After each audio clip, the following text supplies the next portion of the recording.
fazer uma propaganda da nossa página na internet, o nucleoanarquista.com.br, e também o nosso endereço no Facebook. A gente faz divulgações diárias, tanto em um quanto no outro, e disponibiliza os textos que são escritos pelo grupo, as nossas intervenções e debates.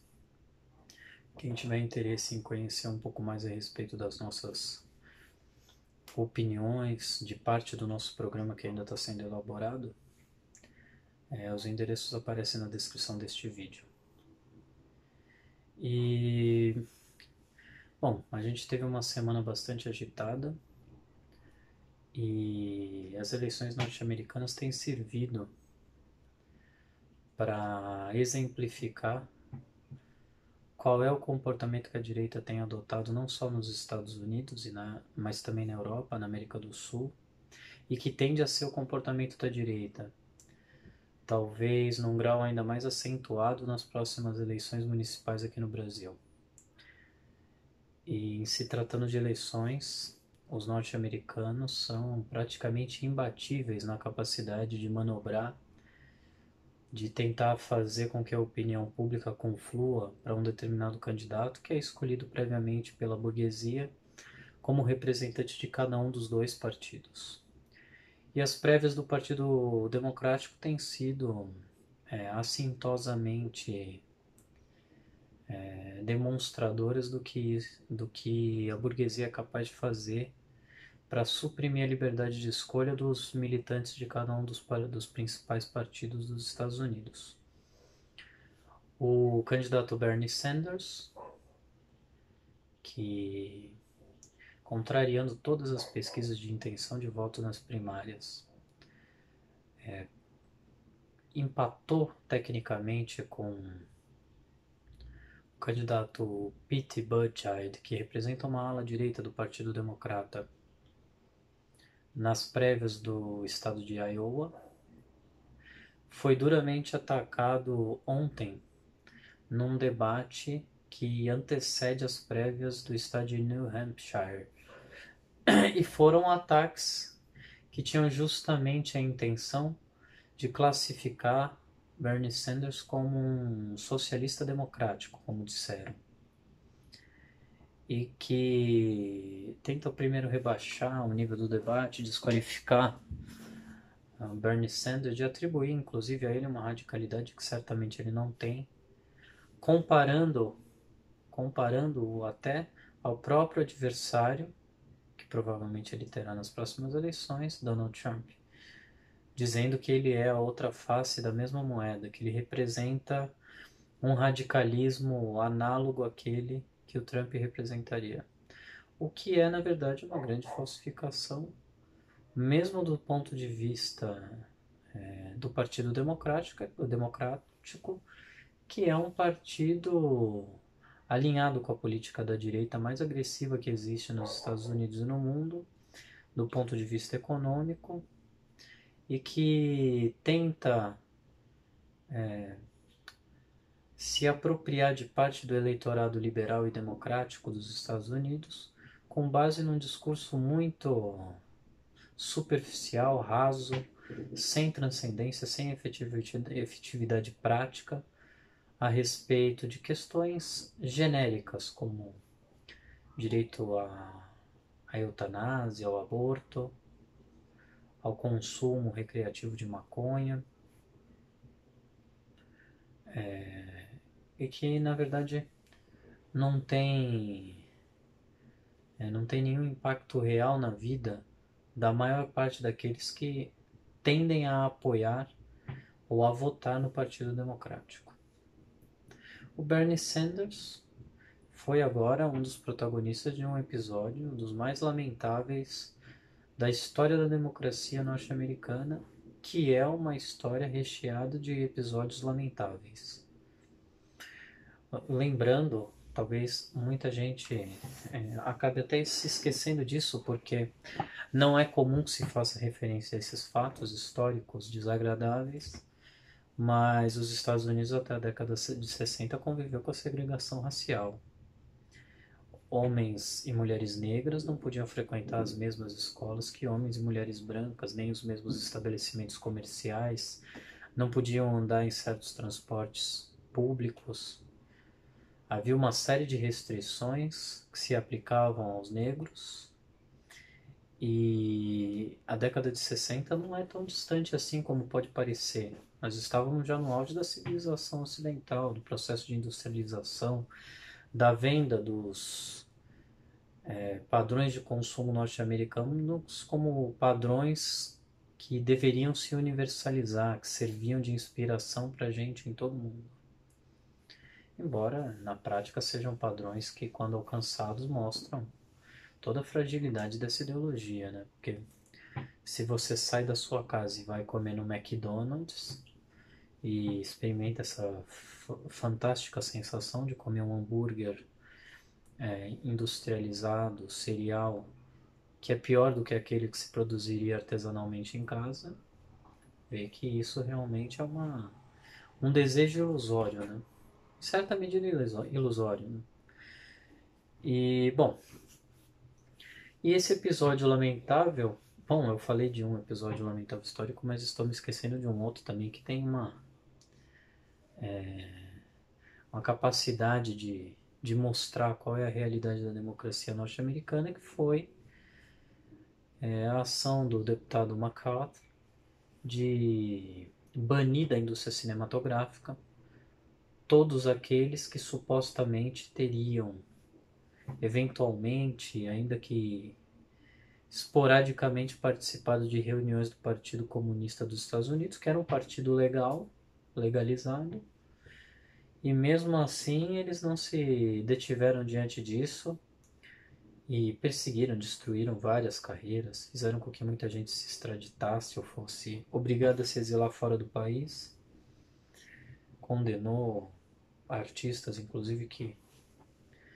não representavam nenhuma ameaça política aos Estados Unidos, pelo simples fato de terem simpatia com o Partido Comunista Norte-Americano, e outros que inclusive nem tinham simpatia. E aí foram os Lawson e outros tantos artistas de segundo e primeiro plano que, denunciados por outros, digamos assim, né, se é que eles são merecedores dessa palavra, colegas, e tiveram que recorrer a todo tipo de expediente legal para evitar que essa perseguição se consumasse, e não conseguiram. Foram de fato banidos da indústria cinematográfica dos Estados Unidos. E o episódio que envolve o Bernie Sanders é agora essa fraude eleitoral ocorrida em Iowa. Bom, a gente tem que lembrar que antes que a fraude da contagem de votos, das contagens e recontagens feitas secretamente, sem que ninguém tivesse acesso, ninguém de fora da cúpula do partido tivesse acesso à votação, aos dados da votação, ela foi antecedida aí de uma campanha intensa, quase que diária, que os grandes veículos de comunicação, como por exemplo a CNN, faziam em favor dos candidatos da ala direita do partido, especialmente o Joe Biden, que também é favorecido dessa celeuma toda criada em torno do impedimento do presidente Trump, com base no fato dele ter, e de fato ele, ao que tudo indica, fez isso, tem entrado em contato com autoridades ucranianas com o intuito de investigar o possível candidato do Partido Democrata e eventualmente produzir um dossiê que pudesse incriminá-lo com base em negócios que o filho do Joe Biden tem na Ucrânia. Bom, enfim, não cabe aqui entrar em detalhes. Mas o fato é que tudo isso serve para demonstrar que a democracia norte-americana é uma democracia absolutamente fraudulenta e incompatível com qualquer noção que se tenha de liberdade de escolha por parte da população. A Veja saiu em defesa, agora, nessa última edição, a revista Veja, do financiamento privado de campanha. recorrendo inclusive ao modelo estadunidense e apresentando aí exemplos de candidatos que não seriam necessariamente porta-vozes do mercado financeiro e que receberiam grandes doações. É uma falsificação da realidade grotesca e, além do que, não leva nem em conta o princípio mais básico do financiamento norte-americano, que é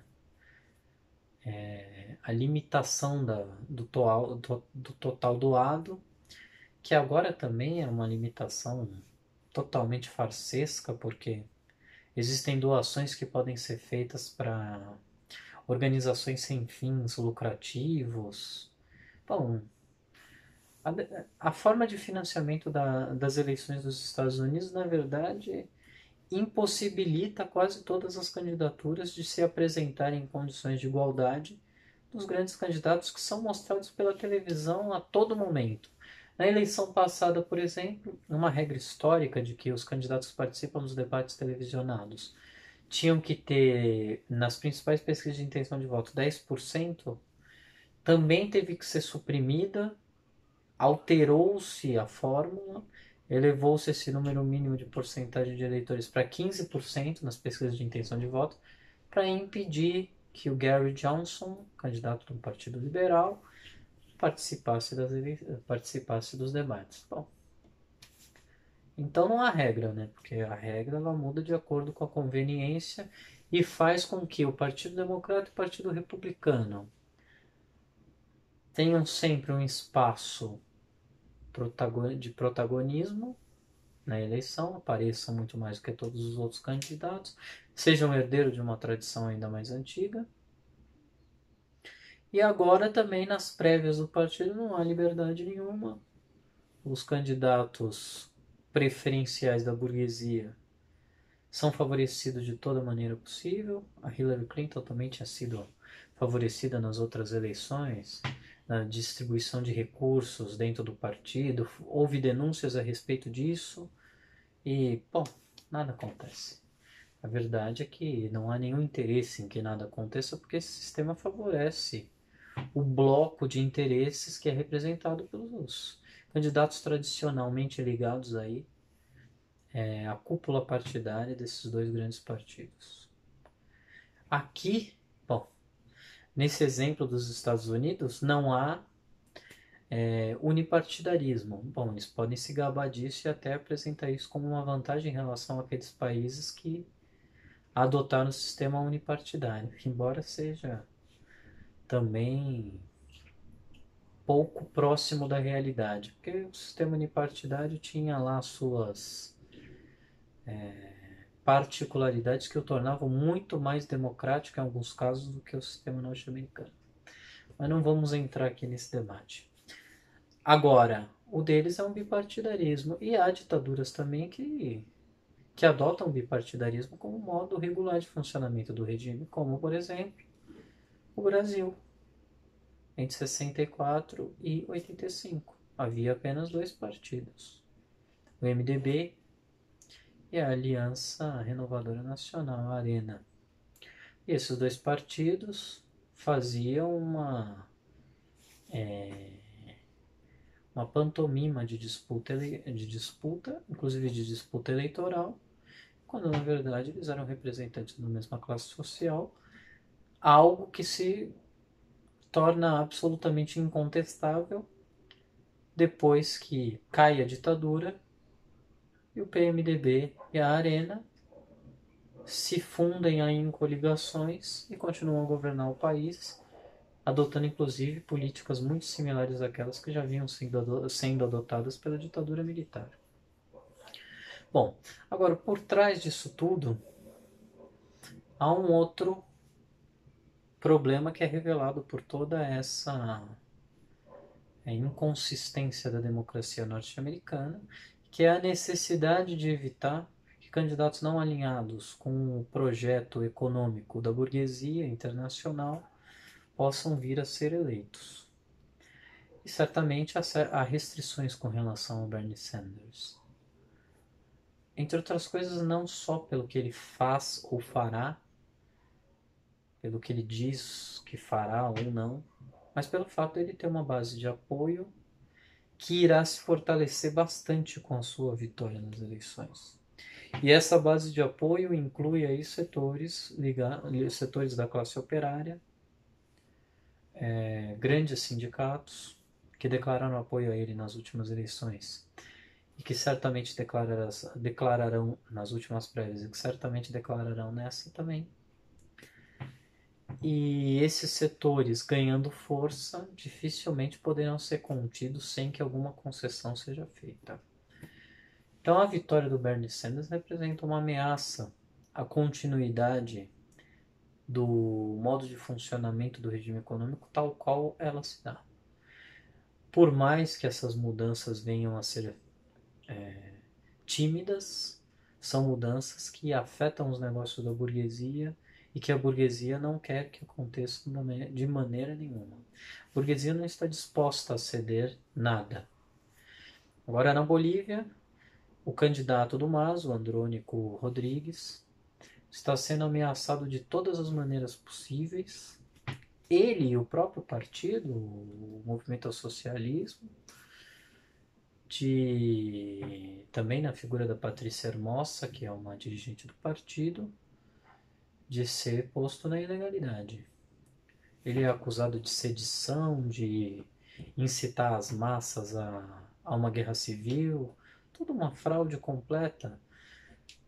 que acontece justamente no momento posterior a uma tentativa de deflagração de uma guerra civil pela direita.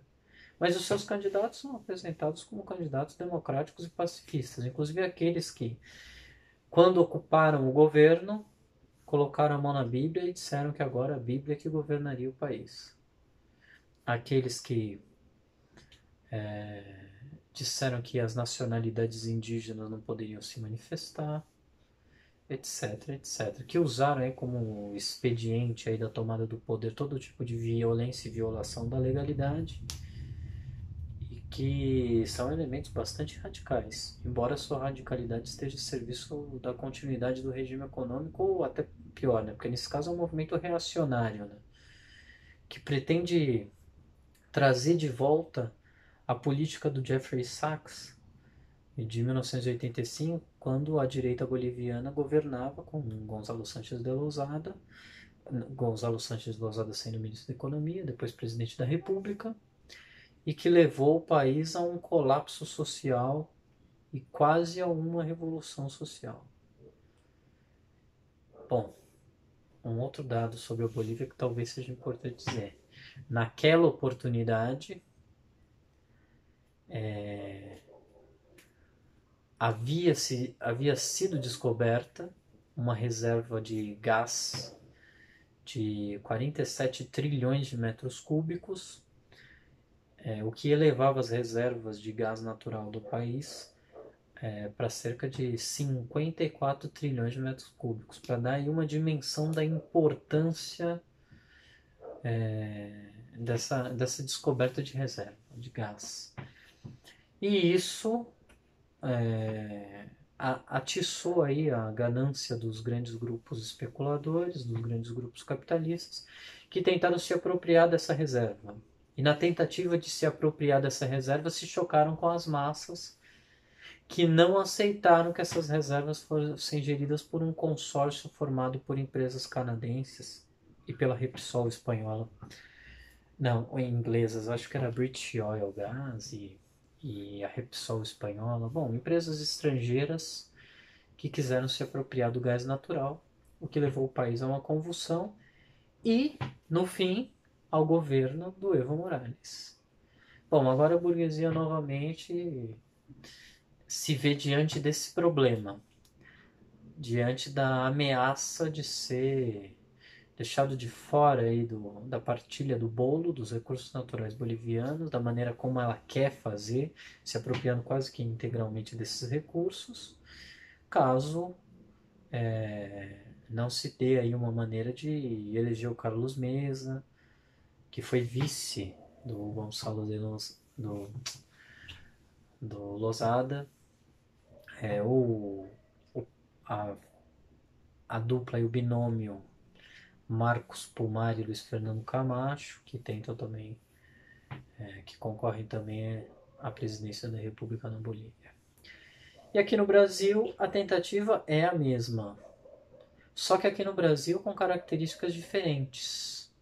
Aqui o que se tenta fazer é, por dentro da esquerda, evitar que a esquerda consiga ter um candidato próprio,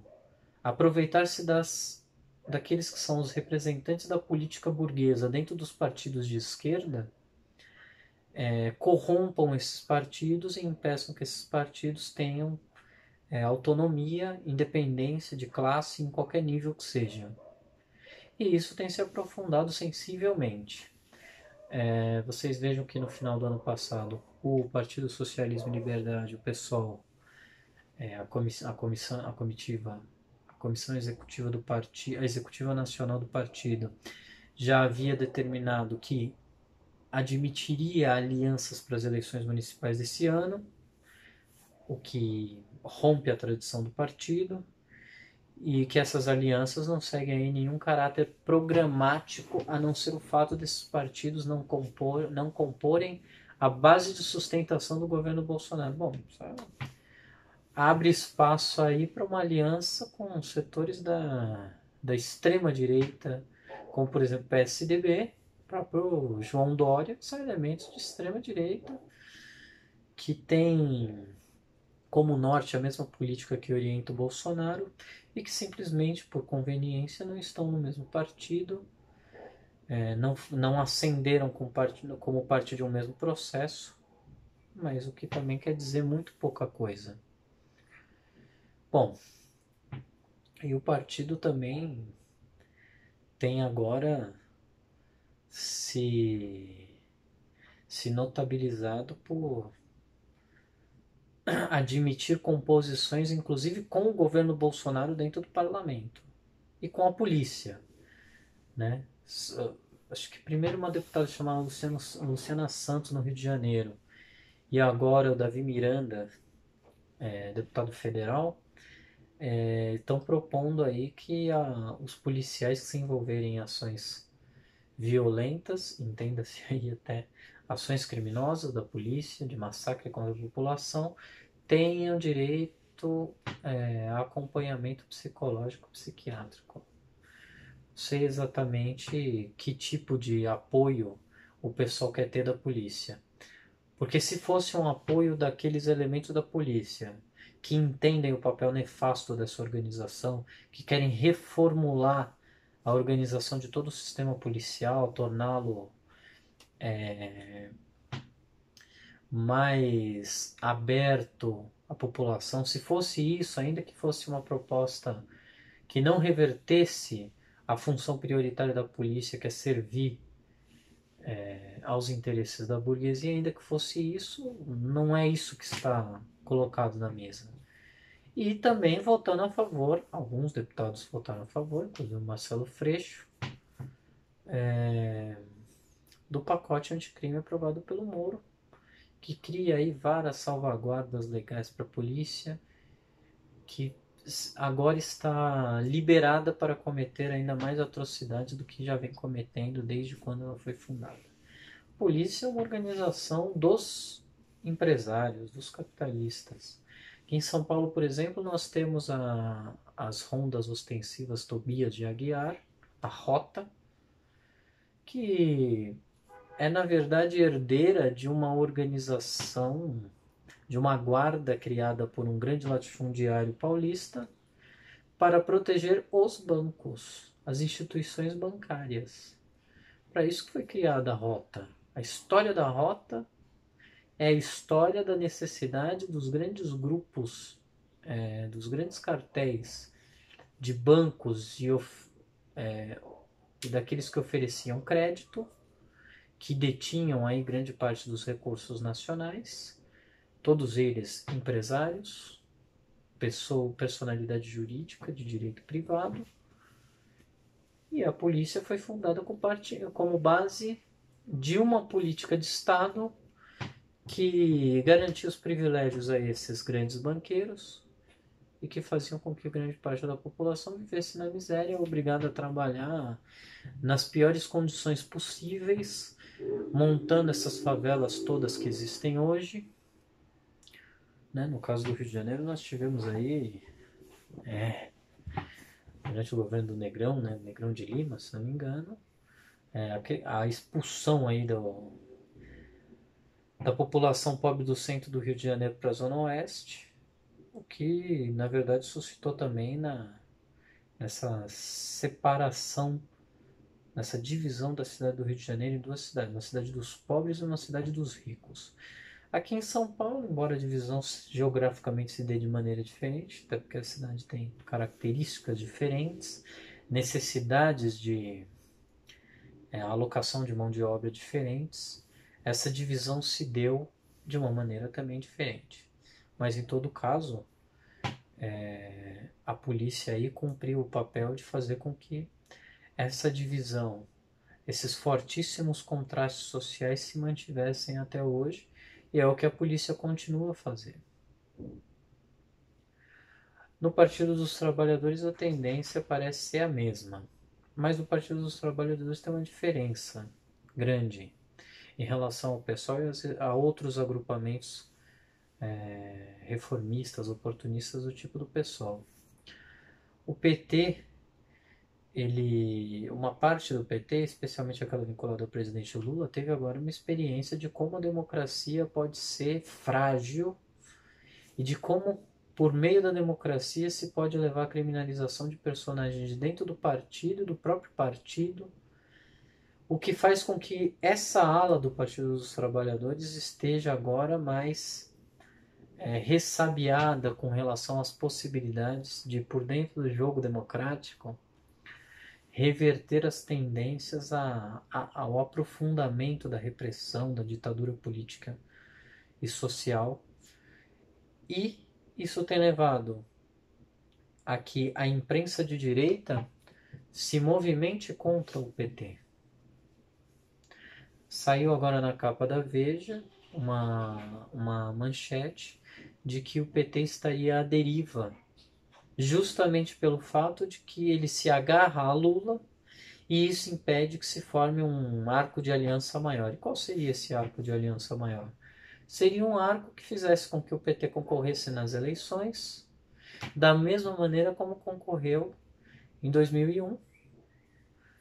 em 2002, como parte de um bloco que incluísse dentro do eventual governo eleito os mais variados elementos da direita. O que já aconteceu no passado e necessariamente voltaria a acontecer, seria minar o governo do PT por dentro e impedir que ele tivesse qualquer tipo de política que não satisfizesse os interesses do grande empresariado nacional e internacional. Na verdade, o que se quer é reeditar uma frente como a frente que elegeu Lula pela primeira vez, só que dessa vez muito piorada, porque nem o Lula, nem o próprio Lula seria admitido na frente. O PT não poderia sequer indicar o cabeça de chapa, apesar de ser o partido que tem mais votos em todo o país, o maior partido organicamente de todo o país, sem sombra de dúvida. E quem assumiria essa função seria alguém com nenhum compromisso com o movimento popular, nenhum compromisso com os trabalhadores que agora se veem numa situação desesperadora, como por exemplo na Petrobras, em que há apenas duas opções: ou fazer greve e interromper os trabalhos correndo o risco de ser demitido, de perder o salário pelo tempo que durar a greve, ou de ser demitido sumariamente à medida que a empresa venha se desfazendo dos seus ativos, como fez, por exemplo, na fábrica de fertilizantes nitrogenados de Araucária, no Paraná, demitindo aí cerca de 1.000 funcionários, da noite para o dia, 1.000 funcionários que agora vão ter que se virar para conseguir manterem-se a si mesmos e a sua família. E a greve dos petroleiros conta ainda com uma dificuldade adicional, um obstáculo a que ela cresça ainda mais. É o fato de que a imprensa se recusa a noticiar a greve. E os sindicatos ainda não fizeram nada de efetivo para dar um apoio real a essa greve. Embora nós tenhamos aí a promessa de uma paralisação nacional para o dia 18 de março, que poderia, inclusive, diante das circunstâncias da gravidade do que tem acontecido, da importância dessa greve da Petrobras, ser adiantada, mas a gente não sabe nem se ela vai acontecer na data prevista. A verdade, a gente tem urgência de fazer um balanço do significado da greve da Petrobras, porque uma derrota dos trabalhadores na Petrobras pode significar uma derrota dos trabalhadores em nível nacional em quase todas as categorias. A exemplo do que aconteceu também no início do primeiro mandato de Fernando Henrique Cardoso. Ele começou atacando a Petrobras. Ali se deu o início desse processo de privatização, de terceirização de várias das atividades que a Petrobras cumpria então. E pode voltar a acontecer. E se acontecer na Petrobras, certamente será muito mais fácil fazer com que aconteça também em outras empresas menores. A Petrobras responde por uma parte significativa do PIB do país. Se não me engano, cerca de 5%. É a maior empresa do país. Se houver uma ofensiva bem sucedida contra a Petrobras, os planos do governo de privatizar outros setores, as atividades de outros setores, ficará muito mais perto de ser realizado. Por isso a importância de fazer uma campanha de divulgar essa greve e de, na medida do possível, se associar a ela. O problema é que esse movimento um movimento que permitiria uma aproximação dessa greve, uma realização de greves conjuntas de solidariedade, ele não existe e não há nenhum esforço praticamente para que ele exista. É muito sintomático ver que as reivindicações dessa greve, de vários setores que aderiram à greve da Petrobras, ainda é muito corporativa. No momento que não cabe mais nenhum tipo de corporativismo, o que o governo federal está fazendo é desmontar completamente a empresa. A única reivindicação que caberia aí era a reversão de todas as demissões, o fim desse projeto de desfazimento dos ativos da empresa e, na medida em que isso fosse inevitável, e certamente é desejável, a derrubada do governo Bolsonaro, que é o governo que quer privatizar a Petrobras e jogar as famílias dos trabalhadores da Petrobras na rua da amargura. E isso não tem sido feito praticamente. Bom, outro tema aqui relacionado com essas propostas aí que surgem de frentes amplas ou frentes populares para concorrer às eleições, que é uma questão de fundo a respeito do papel desempenhado por esse setor dos trabalhadores ou de pequenos proprietários, que na tentativa de defender a sua situação atual, procurando uma certa estabilidade social, o que não deixa de ser, e é importante notar isso, a defesa de determinados privilégios que esses setores tenham, do qual a maioria esmagadora da população está desassistida, esse setor que é um setor extremamente minoritário, ele adota uma política que é uma sabotagem à tentativa dos setores majoritários da classe operária de organizar uma solução política definitiva que satisfaça os interesses da maioria da população e não apenas de nichos específicos. E esse é um problema para o qual a gente tem que se atentar sempre. Qualquer tipo de aliança de longo prazo, de aliança mais profunda, como por exemplo a entrada num partido desses elementos da pequena burguesia, é uma aliança que serve ao propósito de, primeiro, implementar a política da burguesia dentro do movimento operário, e é uma traição profunda a todos aqueles setores que querem transformar o movimento operário num movimento que de fato represente as aspirações de cada trabalhador, de todos aqueles que hoje se veem na difícil situação de ver os preços de produtos alimentícios de primeira ordem subirem enquanto seu salário permanece arrochado quase que permanentemente. A possibilidade de que esses trabalhadores sejam demitidos sem que tenham a quem recorrer, etc, etc, porque aqui enumerar os prejuízos que os trabalhadores venham sofrendo requeriria de nós tomar aqui muito, muito mais tempo do que nós teríamos. não faltam exemplos, mas o fato é que é sabido dos trabalhadores hoje que não há solução conciliatória possível com os setores que elegeram Bolsonaro, até porque por parte desses setores, quanto mais profundo for esse ajuste aí de gastos do Estado, quanto mais profunda for a dilapidação do patrimônio que hoje faz com que a população ainda tenha acesso a alguns serviços gratuitos, etc., melhor. A gente tem que se dar conta disso para saber exatamente qual é a orientação tática que se pode ter para impedir que esses setores sejam bem-sucedidos e que os trabalhadores percam seus instrumentos de luta. Que é nenhuma aliança político-programática com a esquerda reformista, com a pequena burguesia. Esses partidos todos que representam aí político-ideologicamente o reformismo, PSOL, PT, PCB, esses MRT, essas organizações todas, ao fim e ao cabo,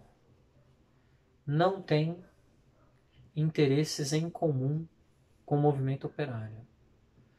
São setores alienígenas que se incorporam ao movimento operário para cooptá-lo e impedi-lo de ter uma verdadeira autonomia, uma verdadeira direção revolucionária. São aqueles que abdicam dos meios de luta revolucionários para fazer com que o regime político tenha uma maior legitimidade, que lhe permita manter uma política agressiva contra os trabalhadores sob a máscara de serem governos que permitem a participação de setores, inclusive, ligados à luta operária. Mas não é verdade. Historicamente, há ainda um outro componente que dificulta também que o trabalhador tenha clareza a respeito de quais são os seus interesses práticos, os seus interesses políticos e econômicos, que são as organizações centristas,